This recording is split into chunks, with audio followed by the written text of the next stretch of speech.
प्रेम से बोलेंगे साचे दरबार की जय। धर्म के अवतार की जय, सत्य एवं धर्म के मार्ग की जय, दिव्यापुर के पावन दरबार की जय। ओम सदाशिव निराकारी निर्गुणालक्ष्य निरंजन परम पिता पार ब्रह्म परमेश्वर परमात्मा की जय हो।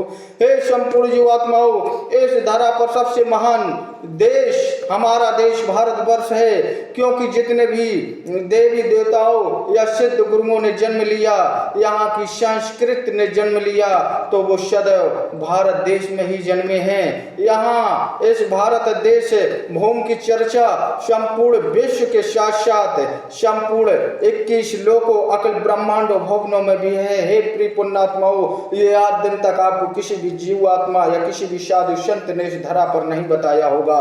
संपूर्ण 21 लोकों अकल ब्रह्मांडों में इस भारत वर्ष के पावन देश भूमि के गुणगान ध्यान मंगल गान सतलोकों तक गाए जाते हैं। जब यहाँ मृत्यु होती है, यमदूत भारत वर्ष से किसी भी जीव आत्मा को लेकर जाते हैं, तो वहाँ चंद्रगुप्त और धर्मराज के सामने जब पेश किया जाता है, तो वहाँ पहले से ही अनेकों नाना देशों की जीवात्माएं वहाँ पर बैठी हुई होती हैं या खड़ी हुई होती हैं। जब उनके सामने चंद्रगुप्त जी और धर्मराज के पूछते हैं उन यमदूतों से कि हे यमदूत, ये पुण्य आत्मा को तुम कहाँ से लाए हो? तो वो मुस्कुराकर कहते हैं, हे गुरुदेव, ये पुण्य आत्मा हम भारत वर्ष की पावन भूमि से लाए हैं। तो वहां देखकर सन्नाटा पसर जाता, क्योंकि हमारे देश का नाम ये इस धरा से लेकर संपूर्ण 21 लोकों अकल ब्रह्मांडों में जम्मू द्वीप भारत वर्ष पावन भूमि को प्रसिद्ध है।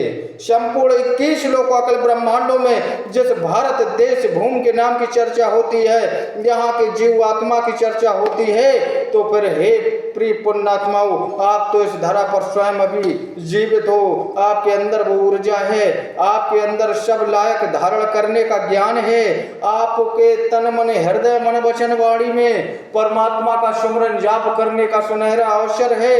क्योंकि इस धरा पर तो हम एक मेले में घूम रहे हैं, भटक रहे हैं। ये 4 दिन का मेला जब यहाँ हम जी लेंगे और उसके बाद जब अंत काल आएगा, जब प्राण जाएंगे छूट, तो परम पिता पार ब्रह्म परमेश्वर जी परमात्मा के चरणों की पगड़ धूल में जब हम समाहित हो जाएंगे मोक्ष को प्राप्त करके, तो हमें फिर न बार बार जीवन में पृथ्वी पर आना पड़ेगा मृत्यु लोक में, न किसी भी प्रकार की योनियों में हमें भटकने का कोई जबरदस्ती भेजा जाएगा। जब हम मोक्ष की जानकारी प्राप्त हो जाएगी, हे प्रिय पुण्यात्माओं, तो हम सत्यवादी होकर के या तो सतलोक भेज दिए जाएंगे कुछ दिनों के लिए, क्योंकि वहां भी सत्यवादी जीवात्माएं रहती हैं, तो थोड़ा मेल मिलाप करके तब परमात्मा जी अपने मोक्ष में धारण कर लेते हैं। तो हे प्रिय पुण्यात्माओं, इस भारतवर्ष धरा पर सत्य का ज्ञान प्रचलित है, यहाँ की आयु वैदिक प्रचलित है। यहीं से धनवंतर महाराज जी समुद्र मंथन से उत्पन्न हुए थे। उन्होंने संपूर्ण विश्व में जो रोगों का इलाज किया, जो रोगों की दवाएं बनाई, जो रोग विनाशक संपूर्ण विद्याएं स्वयं जानते थे, ऐसे धनवंतर जी इस धरा पर प्रकट हुए, इस भारत की पावन भूमि पर। ऐसे पावन भूमि भारत देश सबसे महान विश्व में आज इसी भारत देश के 27 देश अगल होकर अपना अपना एक जबरदस्ती देश बना लिया है, और अपने आप को ताकतशाली बलशाली दिखाने के लिए निस्दिन नित्य गलत कार्य करते हैं। उनके मस्तक में निस्दिन गलत भाव विचार भरे रहते हैं। लड़ाई झगड़ा करना, जमीन ग्रहण करना, भारत की हत्याना, या भारत की माताओं बहनों के साथ गलत नजरों से देखना, ऐसी संपूर्ण प्रक्रियाएं भारत के लोगों से कैसे धन बल को छीना जाए, ये संपूर्ण प्रक्रियाएं वो 27 देशों के लोगों के अंदर जागृत होती रहती हैं। एक हमारे सिर्फ भारत मातृभूमि के लिए उन्हें ये पता नहीं कि ये मातृभूमि भारत देश संपूर्ण सिद्ध संत देवी देवताओं की प्रसिद्ध भूमि है। ये संपूर्ण 21 लोकों अकल ब्रह्मांडों भवनों में प्रसिद्ध भूमि है। इसे कोई कभी खत्म नहीं कर सकता, क्योंकि ये संपूर्ण देवताओं की ही भूमि है, पावन भूमि, जिस देश में वनस्पतियों को पूजा जाता है। भारत देश की माटी को माता कह के बुलाया जाता है, जहाँ पर हम हर एक पेड़ पौधों वृक्षों की पूजा करते हैं, पशु पक्षियों तक की हम पूजा करते हैं। और हम उन 27 देशों के वासियों को भी ये हम कहना चाहते हैं कि आप सब गलत भाव, मिथ्या गलत भाव विचार को छोड़कर अपने भारत में प्रेम करना सीखें, क्योंकि तुम भारत के ही एक अंश हो, तुम भारत के ही एक हिस्से हो। तुम गलत धारणाओं को त्याग दो।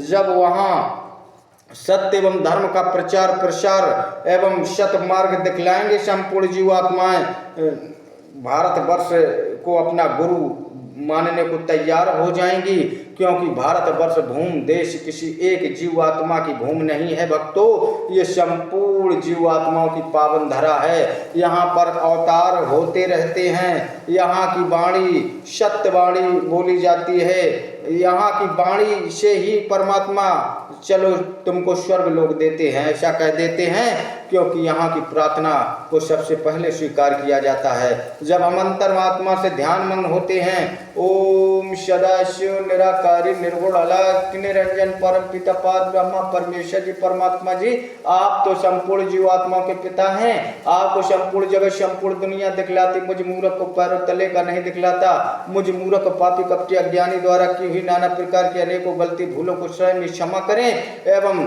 मुझ मूर्ख की प्रार्थना को स्वयं स्वीकार करें। संपूर्ण जीवात्माओं की हंसियां लाज बचाएं, बिगड़े काम बनाएं और संपूर्ण विश्व का कल्याण हो, ऐसा संपूर्ण विश्व की जीवात्माओं में चिंतन मनन भर दें। सभी लोग आपस में एक सत्य प्रेम की डोर में बंध जाएं और तुम में भी ब्रह्म है और हम में भी ब्रह्म है को पहचान कर संपूर्ण जीवात्माएं एक दूसरे को गले लगाती रहें। ऐसा कुछ नया कर दो परमपिता पार ब्रह्मा परमेश्वर जी परमात्मा जी। जब हम यहाँ भारत देश भूमि की ये ऐसी हमारी प्रार्थनाएं होती हैं तो परमात्मा बहुत मुस्कुरा के इसे स्वीकार करते हैं। और अन्य देशों भाषाओं में सिर्फ आकड़पन की बोली है, चाहे वो अंग्रेजी हो या दूसरी बोली भाषा हो, वो यमदूत तक उसे नापसंद करते हैं। इसीलिए संपूर्ण देश व विदेश के भविष्य वक्ताओं ने सिर्फ यही कहा है कि वो एक ऐसा व्यक्ति भारतवर्ष में जन्मेगा जो संपूर्ण जीवात्माओं को तारणहार बनाएगा, क्योंकि संपूर्ण जीवात्माएं इस भारतवर्ष भूमि की भाषा से ही तारणहार बन सकती हैं। ये भी एक बड़ा सच है। तुम्हारी English God give me water ये कुछ काम नहीं आने वाला, काम आएगी सच्ची तन मन हृदय से 5 मिनट, सिर्फ 5 मिनट की हुई आपकी प्रार्थना काम आएगी। इसलिए हे संपूर्ण सिद्ध संपूर्ण देश विदेश की जीवात्माओं सत्य एवं धर्म का पथमार्ग धारण करो। सदाशिव निराकारी निर्गुण अलग अविनाशी अलग निरंजन पिता काम ज्ञान इंद्रियों से परे संपूर्ण लोकों 21 लोकों कल ब्रह्मांड भवनों की रचनाकार परम पिता पार ब्रह्म परमेश्वर जी परमात्मा का सुमरन जाप नियम निष्दिन करना शुरू कर दें। सत्य वाणी को पहचानें, सत्य भाषा को धारण करें, माता पिता का सम्मान करें, सिद्ध गुरुओं का सम्मान करें, क्योंकि इसी वाणी इसी शब्दों से संपूर्ण विश्व संसार एवं संपूर्ण जीवात्माएं बंधी हुई हैं। इसी वाणी में अमृत है, इसी वाणी में विष है। अगर हम किसी सामने वाले अमुक व्यक्ति को अगर हम उसे गुरु भाई बुलाएंगे तो जरूर वो बेटा कहकर हमको संबोधित करेगा। अगर हम उससे अकड़पन में कहेंगे अरे तू कहाँ जा रहा है क्या कर रहा, तो वो एक गाल पर सीधा थापड़ मारने का काम करेगा जीवात्माओं। इसीलिए अपने से बड़ों का मान सम्मान आदर करना शुरू करें और प्रथम गुरु माँ के चरणों की पग धूल में ही स्वर्ग है, उसकी सेवा भक्ति करते रहें और सदैव माता पिता का सम्मान करें, अपने से बड़े बुजुर्गों का सम्मान करें और सभी लोग मिलकर हमारा सहयोग करते रहें। हमारे अगले वीडियो को देखने के लिए मेरे चैनल को सब्सक्राइब करते रहें, जिससे आपको हमारा वीडियो तुरंत आपके मोबाइल पर ही प्राप्त होता रहे। प्रेम से बोलेंगे ओम सदाशिव अलख निरंजन पिता की जय।